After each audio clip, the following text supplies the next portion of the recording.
Penguin Random House Audio presenta Rey de Sombras, de Lucía G. Sobrado, Trilogía Sangre de Plata 2. Narrado por Ariana Martínez Moreno. Dedicatoria y agradecimientos narrados por Lucía G. Sobrado. Para quienes sienten que no tienen un hogar y lo encuentran en las personas más inesperadas. Y para Nacho, por ser siempre hogar. La miel de plata apareció como una consecuencia inesperada. Aunque es más antigua que el propio tiempo, y se han conocido los influjos que la sangre de los elfos oscuros provoca en los elfos desde entonces, no fue hasta la Primera Guerra que se empleó como un arma.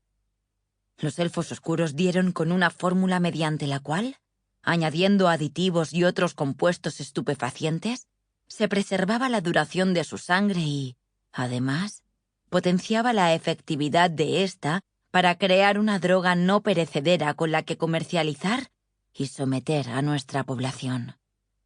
La introdujeron en nuestras fronteras para mermar a nuestros valerosos soldados que, enganchados a la sustancia y desprovistos de ella, perdían la noción de quiénes eran y se convertían en elfos de sangre, criaturas que solo podían pensar en ingerir algo más de aquel líquido plateado.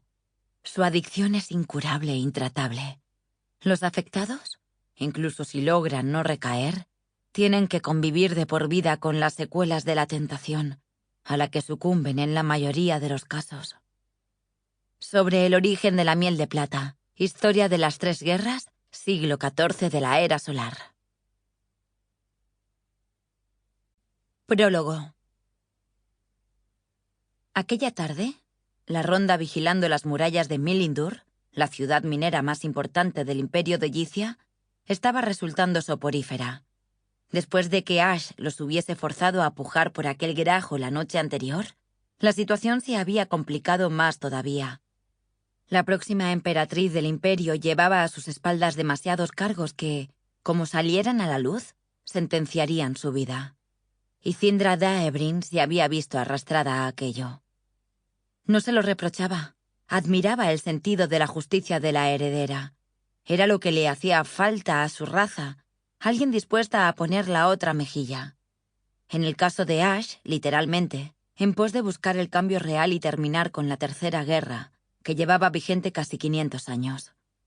Si en tiempos de guerra Asbri al-Leir estaba demostrando tener mayor conciencia de la que su padre había tenido jamás, en tiempos de paz se convertiría en la mejor emperatriz que hubieran conocido. Solo esperaba que su estúpido plan suicida de colocar al pueblo de Yithia de parte de Ash surtiera efecto, y que ella contara con la oportunidad de liderar a su nación algún día. Estaba deseando que su turno acabase para regresar al apartamento y poder hablar con su amiga. Ash se había quedado inquieta después de lo transcurrido la noche anterior. Cyndra no quería ni pensar en qué había pasado entre ella y el efímero en las 2 horas que habían tardado en orquestar el plan para sacarla sana y salva de la casa de variedades, convertida en taberna. Pero a juzgar por la intensa preocupación que había demostrado durante la mañana, Cyndra se esperaba lo peor. Céredil se había encargado de sacarla de allí, reemplazándola dentro de la habitación de placer, con la intención de solicitar el traslado del preso a los calabozos antes de las 6 horas que habían comprado con el dinero de la heredera. La puja había sido intensa y repugnante, y después de una semana compartiendo todo su tiempo libre con la conjuradora, Cyndra la conocía lo suficiente como para saber que sentía las manos sucias. Pero en cuanto les hubo contado quién era Ash en realidad, todo cambió. Tabor y Céredil, además de ser esta última una ferviente devota de los dioses, se mantenían leales al imperio y, como tal, a la próxima emperatriz.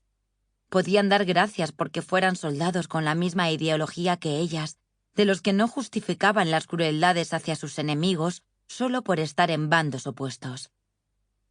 Entre Cyndra y Tabor habían conseguido sacar a Ash del local, pero en las horas siguientes no recibieron noticias de la conjuradora, que se había quedado en la taberna. Y cuando llegó el alba, Tabor tuvo que marcharse para hacer su ronda de vigilancia en las murallas, donde esperaba encontrar a Céredil y hablar con ella. Y aunque Sample complete. Ready to continue?